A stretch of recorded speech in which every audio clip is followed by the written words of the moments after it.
ಎಲ್ಲ ವಿದ್ಯಾರ್ಥಿಗಳಿಗೆ ನಮಸ್ತೆ. ಸೊ ಇವತ್ತು ಮುಖ್ಯವಾಗಿರ್ತಕ್ಕಂಥ ವಿಷಯದ ಕಡೆ ಗಮನ ಕೊಡೋಣ. ಈಗಾಗಲೇ ನಾನು ಕಳೆದ ವಿಡಿಯೋದಲ್ಲಿ ಪರ್ಸನಾಲಿಟಿ ಬಗ್ಗೆ ನಾನು ಎಕ್ಸ್ಪ್ಲನೇಷನ್ ಮಾಡಿದ್ದೆ.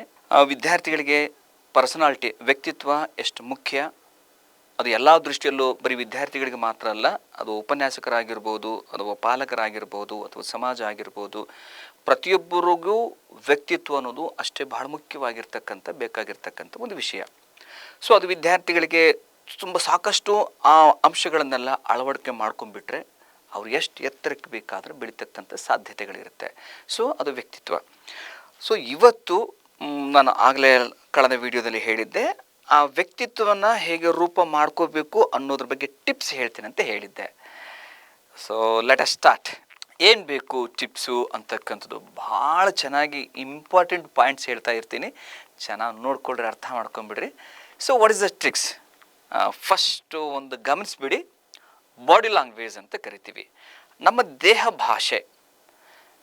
ಭಾಷೆ ಸರ್, ಇದು ಏನು ಸರ್, ಇದು ನನ್ನ ವ್ಯಕ್ತಿತ್ವಕ್ಕೂ ನನ್ನ ಆಂಗಿಕ ಚಲನವಲನ ಅಂತ ಕರಿತೀವಿ, ಬಾಡಿ ಲ್ಯಾಂಗ್ವೇಜ್ ಅಂತ ಕರಿತೀವಿ. ಬಾಡಿ ಲ್ಯಾಂಗ್ವೇಜ್ ತುಂಬ ಇಂಪಾರ್ಟೆಂಟ್ ರೀ.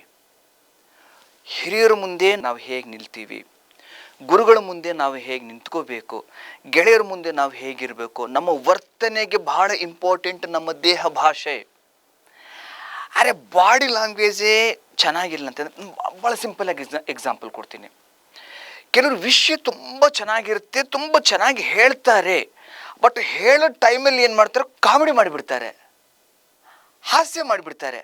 ಹಾಸ್ಯದಲ್ಲಿ ಗಂಭೀರ ವಿಷಯಗಳು ಹೇಳೋದು ಒಂದು ಮಾತ್ರ, ಅದು ಬೇರೆ ಚೆನ್ನಾಗಿರುತ್ತೆ. ಎಷ್ಟು ಟೈಮಲ್ಲಿ ನಮ್ಮ ಬಾಡಿ ಲ್ಯಾಂಗ್ವೇಜು ಒಂಥರ ಹಾಸ್ಯಮಯವಾಗಿರುತ್ತೆ. ಎಲ್ಲ ಟೈಮಲ್ಲಿ ಹಾಸ್ಯ ಅಲ್ರಿ, ನಮ್ಮನ್ನು ಒಂಥರ ಕಾಮಿಡಿ ಥರ ನೋಡ್ಕೊಂಡು ಒಂದು ಸೈಡಲ್ಲಿ ಇಟ್ಬಿಡ್ತಾರೆ. ಎಸ್, ನಮ್ಮ ಪರ್ಸನಾಲಿಟಿ, ನಮ್ಮ ಉಡುಪು, ನಮ್ಮ ಡ್ರೆಸ್ ಕೋಡು, ನಮ್ಮ ಸ್ಟೈಲು ಪ್ರತಿಯೊಂದು ಹೇಗಿರಬೇಕು ಅಂತಂದರೆ, ಅದು ವಿದ್ಯಾರ್ಥಿಗಳಂದರೆ ವಿದ್ಯಾರ್ಥಿ ಹೌದಪ್ಪ, ಅವ್ನು ಸ್ಟೂಡೆಂಟ್ ಅಂದರೆ ಎಸ್ ಇವನು ನಿಜವಾದ ವಿದ್ಯಾರ್ಥಿ, ಆ ಥರ ಲಕ್ಷಣ ಕಾಣಬೇಕು. ನಾವು ನಿಂತ್ಕೊಳ್ಳೋದಾಗಿರಲಿ, ನಾವು ಕೂತ್ಕೊಳ್ಳೋದಾಗಿರಲಿ, ನಾವು ಪಾಠ ಕೇಳಿಸ್ಕೊಳ್ಳೋದಾಗಿರಲಿ, ನಾವು ನೋಟ್ಸ್ ಬರ್ಕೊಳ್ಳೋದಾಗಿರಲಿ, ಪ್ರತಿಯೊಂದು ಹೇಗಿರುತ್ತಂದರೆ ಗೌರವ ಬರೋ ಥರ ಇರಬೇಕು ರೀ. ಇದು ಭಾಳ ಇಂಪಾರ್ಟೆಂಟ್ ಆಗಿರ್ತಕ್ಕಂಥ ಟಿಪ್ಸು. ನಾವು ಕಾಮಿಡಿ ಮಾಡಿಕೊಂಡು, ತಮಾಷೆ ಮಾಡಿಕೊಂಡು, ಅದು ಮೇಷ್ಟ್ರಾಗಿರಲಿ, ಪಾಲಕರಾಗಿರಲಿ, ಯಾರೇ ಆಗಿರಲಿ, ವಿದ್ಯಾರ್ಥಿಗಳು ಗಮನಿಸಬೇಕಾಗಿರ್ತಕ್ಕಂಥದ್ದು ಮೊದಲ ಅಂಶ ಅಂತಂದರೆ ನಮ್ಮ ಬಾಡಿ ಲ್ಯಾಂಗ್ವೇಜ್. ಡಿಯರ್ ಸ್ಟೂಡೆಂಟ್ಸ್, ನಿಮ್ಗೆ ಇನ್ನೊಂದು ಟಿಪ್ಸ್ ಹೇಳಲ್ಲ. ಇವತ್ತು ನೀವು ಹೈಯರ್ ಎಜುಕೇಷನ್ ಕಂಪ್ಲೀಟ್ ಆದಮೇಲೆ ಕ್ಯಾಂಪಸ್ ಇಂಟರ್ವ್ಯೂಸು ನಡೀತಾ ಇರ್ತವಂತ ಅಂದ್ಕೊಳ್ರಿ, ದ ಕ್ಯಾಂಪಸ್ ಸೆಲೆಕ್ಷನ್ಸ್ ನಡೀತಾ ಇರ್ತವಂತ ಅಂದ್ಕೊಳ್ರಿ. ಸರಿ, ಕ್ಯಾಂಪಸ್ ಸೆಲೆಕ್ಷನ್ ನಡೀತಿದೆ ಅಂತಂದರೆ ಇವತ್ತು ಐಎಸ್ದು ಎಷ್ಟೋ ವೀಡಿಯೋಗಳೆಲ್ಲ ಬರ್ತಿದೆ. ಒಂದ್ಸರಿ ಮಕ್ಕಳು ಚೆಕ್ ಮಾಡ್ಕೊಳ್ರಿ, ಒಂದ್ಸರಿ ನೋಡ್ರಿ ಅದನ್ನೆಲ್ಲ. ಇಂಟರ್ವ್ಯೂ ಪ್ಯಾನಲ್ ಎಲ್ಲ ಕೂತಿರ್ತಾರೆ, ಒಂದೇ ಒಂದು ಚೇರ್ ಹಾಕಿರ್ತಾರೆ. ನೀವು ಒಳಗಡೆ ಬರ್ತಕ್ಕಂಥ ಟೈಮಿಂದ ನಿನ್ನ ವ್ಯಕ್ತಿತ್ವ ಹೇಗಿದೆ, ನಮ್ಮ ಆಂಗಿಕ ಚಲನವಲನಗಳಲ್ಲಿ ಗುರುತು ಹಿಡಿತಾರೆ ಅವರು. ಇವತ್ತೆಷ್ಟೋ ವಿಡಿಯೋಗಳೆಲ್ಲ ತೋರಿಸ್ತಿದ್ದಾರೆ. ಒಂದು ಕಂಪನಿಗೆ ನೀವು ಸೆಲೆಕ್ಟ್ ಆಗ್ಬೇಕಪ್ಪ ಅಂದರೆ ಗೇಟ್ ಕೀಪರಿಂದ ಮೊದಲು ಮಾಡಿ, ಅಲ್ಲಿಂದ ನಿನ್ನ ವಾಕಿಂಗ್ ಸ್ಟೈಲ್ ಹೇಗಿದೆ, ನೀ ಹೇಗೆ ಕೂಡ್ತೀಯ, ನಮ್ಮ ವ್ಯಕ್ತಿತ್ವ ನಮ್ಮ ನಡತೆಯಲ್ಲಿರುತ್ತೆ, ನಮ್ಮ ಹಾವಭಾವಗಳಲ್ಲಿರುತ್ತೆ. ಸೊ ಡಿಯರ್ ಸ್ಟೂಡೆಂಟ್ಸ್, ನನ್ನ ವ್ಯಕ್ತಿತ್ವ ಚೆನ್ನಾಗಿರ್ಬೇಕಂದ್ರೆ ನನ್ನ ಬಾಡಿ ಲ್ಯಾಂಗ್ವೇಜ್ ಚೆನ್ನಾಗಿರಬೇಕು.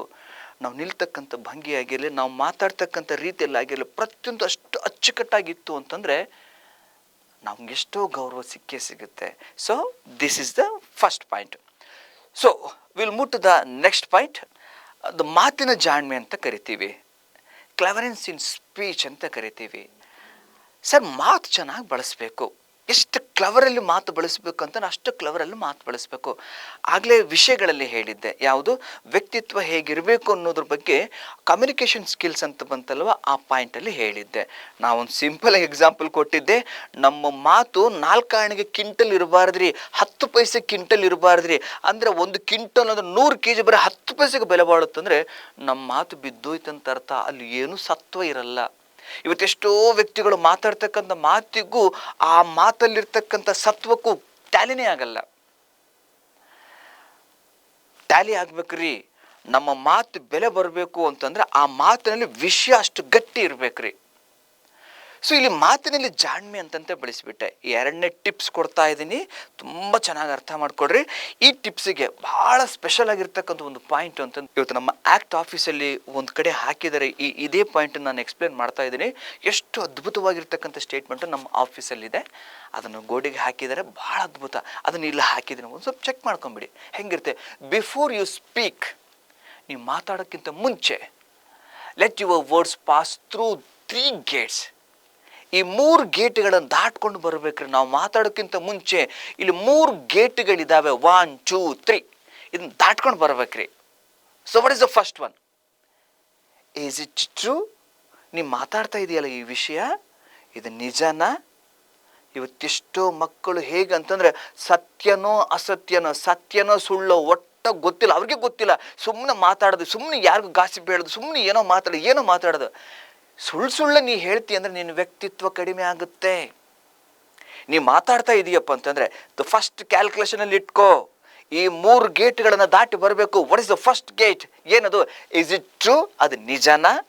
ನಿಜ ಇತ್ತಂದ್ರೆ ಮಾತಾಡು. The first point. What is the second one? Is it necessary? ಅದು ಸತ್ಯನೇ ಆಗಿರಲಿ ಪರವಾಗಿಲ್ಲ, ಅದು ಟ್ರೂತೇ ಆಗಿರಲಿ ಪರವಾಗಿಲ್ಲ. ಈ ಟೈಮಲ್ಲಿ ಏನು ವಿಷಯ ಬಂತು, ಅದು ಅಗತ್ಯ ಐತಾ?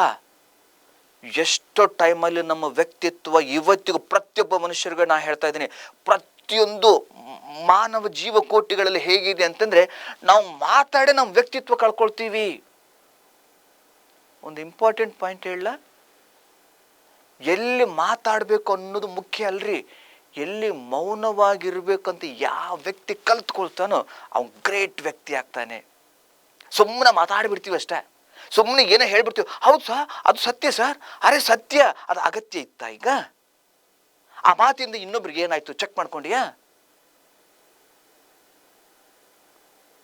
ನಮ್ಮ ವ್ಯಕ್ತಿತ್ವ ಹೋಗ್ಬಿಡುತ್ತೀರಿ. ಅದು ಸತ್ಯನಾಗಿರ್ರಿ, ಅದು ನೆಸೆಸಿಟಿ ಇದೆನಾ?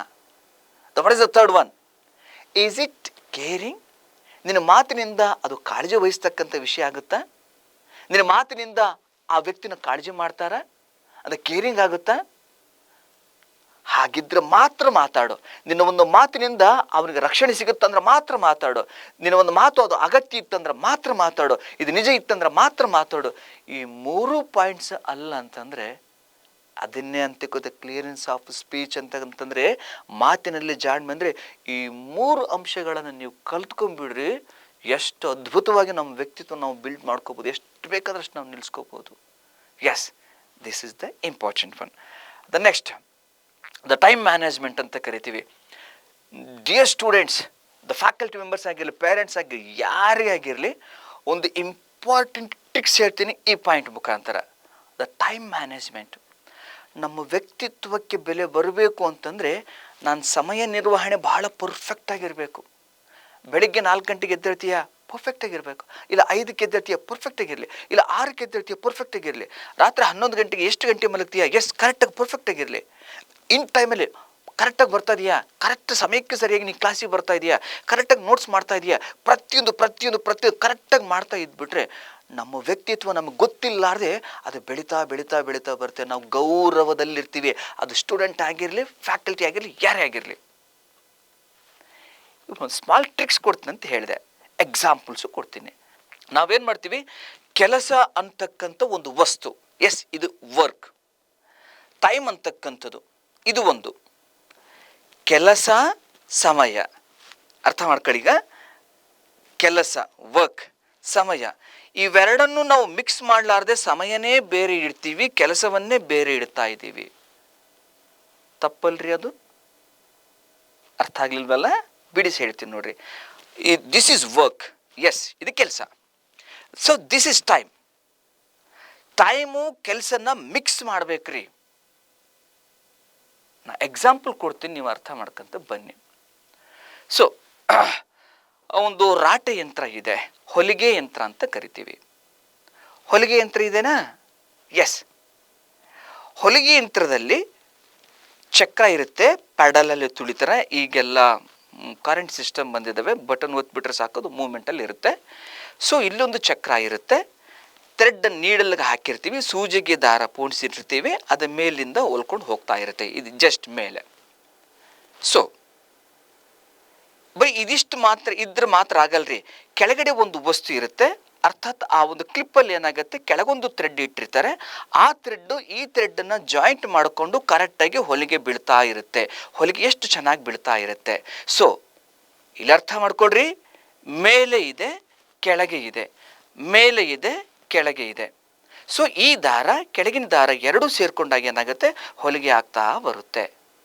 ಸಮಯ ಕೆಲಸ ಎರಡೂ ಒಂದೇ, ಇದನ್ನು ಬೇರೆ ಥರ ನೋಡಬಾರ್ದು. ಸಮಯ ಓಡ್ತಾ ಇರುತ್ತೆ, ಓಡು, ಅಲ್ಲಿ ಕಾಣುತ್ತಲ್ಲ ಚಿತ್ರ, ಎಸ್ ಆ ಟೈಮ್ ಸರಿಗೆ ಓಡು ಓಡು ಓಡ್ತಾ ಇರಬೇಕು. ಈ ಎಕ್ಸಾಂಪಲ್ನ ಅರ್ಥ ಮಾಡ್ಕೊ. ಕೆಳಗಡೆ ಇರ್ತಕ್ಕಂಥದ್ದು ನೀನು, ಹೌದಾ? ಕೆಳಗಡೆ ಥ್ರೆಡ್ ನೀನು, ಮೇಲಿನ ಥ್ರೆಡ್ ಟೈಮ್. ಈ ಟೈಮ್ ಓಡ್ತಾ ಇದೆ, ಕೆಳಗಿನ ಥ್ರೆಡ್ ಕನೆಕ್ಟ್ ಆಗಿಲ್ಲ ಅಂದರೆ, ಬರೀ ಇದೇ ಓಡ್ತಾ ಇತ್ತು ಅಂತಂದ್ರೆ ಒಂದು ಹೊಲಿಗೆನೂ ಬೀಳಲ್ಲ. ಅರ್ಥ ಆಯ್ತಲ್ವಾ? Simple tricks. ಮೇಲೆದು ಟೈಮು, ಆ ದಾರ ಟೈಮ್, ಕೆಳಗೆಡೋದು ನಿನ್ನ ಕೆಲಸ, ಎಸ್ ನಿನ್ನ ಡ್ಯೂಟಿ. ಆ ಥ್ರೆಡ್ ಈ ಥ್ರೆಡ್ ಕನೆಕ್ಟ್ ಆಯಿತು ಅಂತಂದ್ರೆ ಮಾತ್ರ ಸಮಯಕ್ಕೆ ಸರಿಯಾಗಿ ನಿನ್ನ ಕೆಲಸ ಓಡ್ತಾ ಇರುತ್ತೆ. ಇಲ್ಲ ಸರ್ ಇದು ಕನೆಕ್ಟ್ ಆಗಿಲ್ಲ, ನಮ್ದು ಆಗ್ತಾ ಇರೋದು ಅದೇ ಕೆಲಸ, ಸಮಯ ಓಡ್ತಾ ಇದೆ, ಕೆಲಸ ಆಗ್ತಾ ಇಲ್ಲ, ಹೆಂಗಾಗುತ್ತೆ ನೋಡಿ? ನಮ್ಮ ವ್ಯಕ್ತಿತ್ವ ಪರ್ಫೆಕ್ಟ್ ಆಗಿರ್ಬೇಕಂದ್ರೆ ಆನ್ ಟೈಮಲ್ಲಿ ಏನು ಕೆಲಸ ಆಗೋದು ಪರ್ಫೆಕ್ಟಾಗಿ ಆಗ್ತಾ ಇರ್ಬೇಕ್ರಿ. ಸೊ ಅದು ಏನಾಗುತ್ತೆ, ನಿಮ್ಮ ವ್ಯಕ್ತಿತ್ವನ ಚೆನ್ನಾಗಿ ರೂಪ ಮಾಡ್ಕೊಳ್ಳಿಕ್ಕೆ ಸಾಧ್ಯ ಆಗುತ್ತೆ. ಟೈಮ್ ಮ್ಯಾನೇಜ್ಮೆಂಟ್ ಇಲ್ಲ ಅಂತಂದ್ರೆ ನಮ್ಮ ಪರ್ಸನಾಲಿಟಿ ಬಿದ್ದೋಗುತ್ತೆ.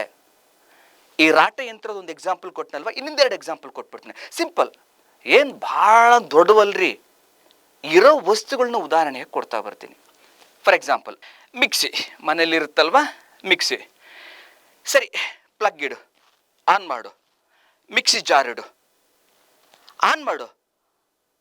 ಆನ್ ಮಾಡಿ ಒಳಗಡೆ ಏನು ವಸ್ತು ಹಾಕ್ಲಾರ್ದೆ ನಾ ಆನ್ ಮಾಡಿದ್ರೆ ಅದು ಜರ್ರಂತೂ ಓಡ್ತಾ ಇರುತ್ತೆ. ಸೊ ಹೊರಗೆ ಕಾಣಿಸ್ತದೆ, ದಿಸ್ ಇಸ್ ಟೈಮ್. ಓಡ್ತಾ ಆನ್ ಮಾಡಿದ್ಯಾ, ಜಸ್ಟ್ ಬಟನ್ ಆನ್ ಮಾಡಿದ್ಯಾ, ಸರ್ರಂತೂ ಓಡ್ತಾ ಇರುತ್ತೆ. ಎಸ್ ಎಸ್ ಎಸ್, ಅರೆ ಟೈಮ್ ಓಡ್ತಾ ಇದೆ.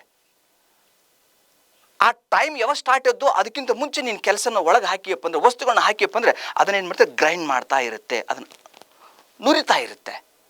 ಸೊ ಟೈಮ್ ವರ್ಕ್ ಎರಡೂ ಸೇರಿಸು, ಓಡ್ತಾ ಇರುತ್ತೆ. ನೀ ಖಾಲಿ ಗ್ರೈಂಡರ್ ಒಂದೇ ತಿರುಗಿಸ್ತೀಯಪ್ಪ ಅಂತಂದರೆ, ದೊಡ್ಡ ಗ್ರೈಂಡರ್ ಒರಳು ಕಲ್ಲುಗಳು ಬರ್ತಾವೆ, ಮಿಷಿನ್ ಹಾಕ್ತಾರೆ, ಟೈಮ್ ಆಯಿತು, ಎಸ್ ಕರೆಕ್ಟಾಗಿ ಆನ್ ಮಾಡಿದೆ, ಅದು ತಿರುಗ್ತಾ ಇರುತ್ತೆ. ನೀವು ವಸ್ತು ಕೆಲಸ ಕರೆಕ್ಟಾಗಿ ಹಾಕಿಲ್ಲಪ್ಪ ಅಂದರೆ ಏನಾಗುತ್ತೆ, ಅದು ವೇಸ್ಟ್ ಆಗುತ್ತೆ. ಸಮಯ ಓಡ್ತಾ ಇರುತ್ತೆ, ಇದು ವೇಸ್ಟ್ ಆಗುತ್ತೆ. So this is the main important task. So ಎರಡು ಎಕ್ಸಾಂಪಲ್ ಅರ್ಥ ಆಯ್ತು. ಒಂದು ಮಿಕ್ಸಿ ಸುಮ್ಮನೆ ಪವರ್ ಆನ್ ಮಾಡ್ಕೊಂಡು ಜರ್ರ ಅಂತ ತಿರ್ಸ್ಬಿಡೋಣಪ್ಪ ಅಂದ್ರೆ ಅಲ್ಲಿ ಏನು ವಸ್ತು ಹಾಕಿಲ್ಲ, ಕೆಲಸ ಹಾಕಿಲ್ಲಪ್ಪ ಅಂದರೆ ವೇಸ್ಟ್ ಆಗುತ್ತೆ. ಸೊ ಟೈಮ್ ವರ್ಕ್ ಎರಡು ಜೊತೆಗೆ ಹೋಗ್ತಾ ಇರಬೇಕು. ಸರ್ ಏನು ಸರ್ ಇದೆ ಮಿಕ್ಸಿಗೆ ಎಕ್ಸಾಂಪಲ್ ಕೊಟ್ಬಿಟ್ರಿ. ಆ ಮಿಕ್ಸಿ ಬೇರೆ ಏನೂ ಅಲ್ಲ, ನಮ್ಮ ದೇಹ, ನಮ್ಮ ಶರೀರ ಇಷ್ಟ. ಅದು ದುಡಿಬೇಕು, ನಾವು ದುಡಿಸ್ಬೇಕು. ಅದು ರಿಪೇರಿಗೆ ಬಂತ, ನಮ್ಮ ದೇಹನೂ ರಿಪೇರಿ ಬರುತ್ತೆ. ಅದು ಸ್ವಿಚ್ ಆಫ್ ಆಯಿತು, ಮುರಿದೋಯ್ತಾ, ನಮ್ಮ ದೇಹನೂ ಅರ್ಥಾತ್ ನಮ್ಮ ಜೀವನೂ ಹೋಗಿರುತ್ತೆ. ಸಿಂಪಲ್ ಎಕ್ಸಾಂಪಲ್ ಅಷ್ಟೇ. ಸೊ ಟೈಮ್ ಆ್ಯಂಡ್ ವರ್ಕ್ ಎರಡು ಟುಗೆದರಲ್ಲಿದ್ದಾಗ ಅದು ಓಡ್ತಾ ಇರುತ್ತೆ. ನಾನು ಕೆಲಸನೇ ಮಾಡ್ತಾ ಇಲ್ಲ, ಬರೀ ಆನ್ ಮಾಡಿ ಇಟ್ಟಿದ್ದೀನಪ್ಪ ಅಂದರೆ ವೇಸ್ಟು. ರಾಟೆ ಯಂತ್ರ ಎಕ್ಸಾಂಪಲ್ ಕೊಟ್ಟೆ, ಮೇಲ್ಗಡೆ ದಾರ ಇದೆ, ಟೈಮ್, ಅದು ನಾನು ಕೆಲಸನೇ ಮಾಡ್ತಾ ಇಲ್ಲಪ್ಪ ಅಂದರೆ ಅದು ಒಂದು ಹೊಲಿಗೆನೂ ಬೀಳಲ್ಲ. So dear student, time management ಯಾವ ವ್ಯಕ್ತಿ ಕಲಿತಾನೋ ಅವ್ನು ಹಿಡಿಯೋಕ್ಕೆ ಯಾರ ಕೈಲೂ ಸಾಧ್ಯ ಇಲ್ಲ. ಯಾಕೆ, ಅವ್ನು ಓಡ್ತಾನೆ ಇರ್ತಾನೆ, ಇದೆಲ್ಲ ನೆಕ್ಸ್ಟ್ ಮಾಡ್ತಾನೆ ಇರ್ತಾನೆ. So this is the main important tricks.